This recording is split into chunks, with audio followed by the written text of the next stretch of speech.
네, 세계 증시 소식을 빠르게 새벽 배송해드리는 글로벌 증시 시간입니다. 염승환 LS증권 이사 함께합니다. 안녕하십니까? 네, 안녕하세요. 네, 뉴욕 증시의 3대 주가 지수가 혼조 양상을 보였습니다. 미중 관세 인하 움직임, 또 미국의 4월 소비자 물가 지수가 양호해서 대체로 상승 마감했습니다만 다우 지수는 주춤했는데 전반적인 상황 어떻게 보셨습니까? 네, 오늘 이제 다우 지수는 좀 마이너스 0.64% 빠지면서 조금 부진했지만 나스닥 지수가 오늘 1.61%나 또 급등하면서 이제 미국 증시는 이제 지수별로 좀 차별화되는 그런 모습을 보였고요. 일단 이렇게 좀 차별화됐던 가장 큰 이유는 나스닥 같은 경우 이제 기술주들이 랠리를 보였는데 특히 지금 트럼프 대통령이 이제 사우디 순방을 좀 하고 있는데 거기서 굉장히 긍정적인 소식들이 좀 많이 나왔죠. 특히 이제 엔비디아가 사우디 휴메인에 그 500메가와트 규모 데이터 센터에 이제 칩을 공급한다는 그런 뉴스도 있었고, 또 거기에 아랍에미리트에 이제 AI 칩을 대규모로 수출하는 걸 이제 미국 정부가 좀 허용할 수도 있다. 이런 긍정적인 이제 중동발 뉴스가 나오다 보니까 기술주들이 이제 모처럼 좀 좋은 이제 주가 흐름을 좀 보여줬고, 이 부분이 오늘 나스닥 지수를 좀 이끌었고, 그러다 보니까 이제 S&P 500 지수는 이제 연초 대비 15%나 빠졌었거든요. 근데 오늘까지 상승을 하게 되면서 이제 그 연초 이후 수익률은 플러스로 전환이 됐습니다. 반면 이제 다우 지수가 하락했던 건 다우 지수에서 가장 큰 이제 비중을 차지하는 기업이 미국의 헬스케어 기업인 그 유나이티드 헬스인데, 이 회사 주가가 CEO가 사임한 달 이제 이후에다가 실적 전망치를 철회해 버렸습니다. 그러다 보니까 오늘 주가가 18% 가까이 폭락을 했거든요. 그래서 다우는 이제 제약주들의 좀 주가 부진이 좀 발목을 잡았다라고 보시면 좋을 것 같습니다. 예, 말씀 주신 것처럼 다우 지수만 하락한 모습 보였는데요. 반면 엔비디아가 6% 가까이 급등하는 등 대형 기술주 일제히 랠리한 상황이었습니다. 종목별 분석도 들어보겠습니다.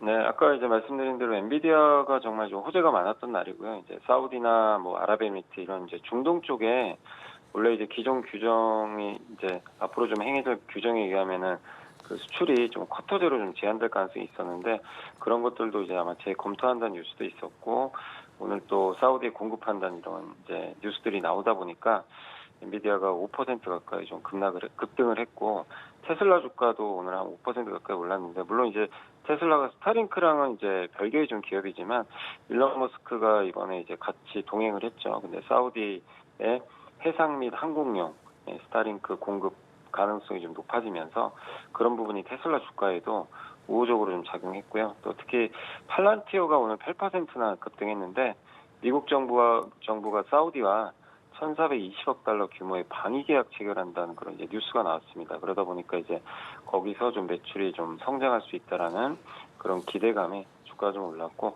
반면 오늘 그 빅테크에서는 좀 유일하게 마이크로소프트 혼자 빠졌거든요.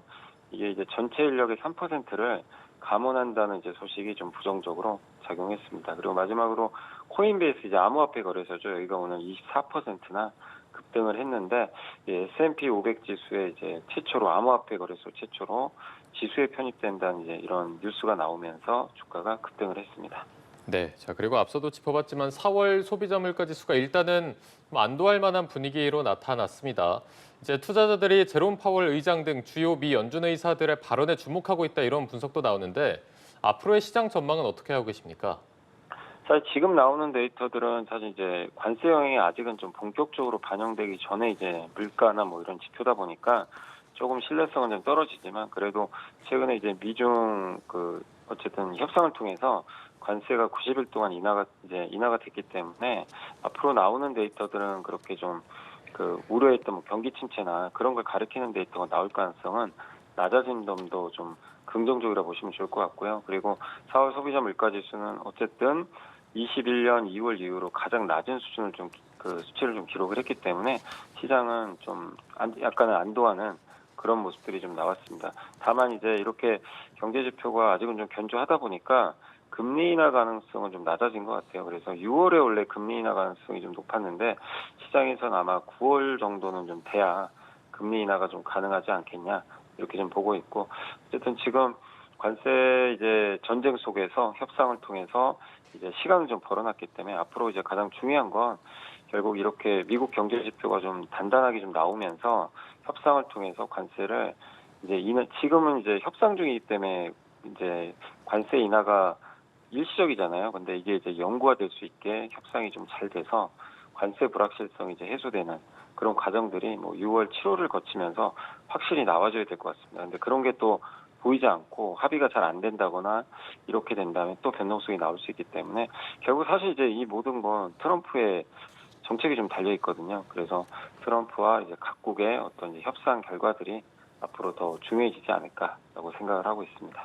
예, 알겠습니다. 오늘 글로벌 증시 염승환 LS증권 이사와 함께 세계 증시 소식 알아봤습니다. 말씀 고맙습니다. 고맙습니다. 네, 감사합니다.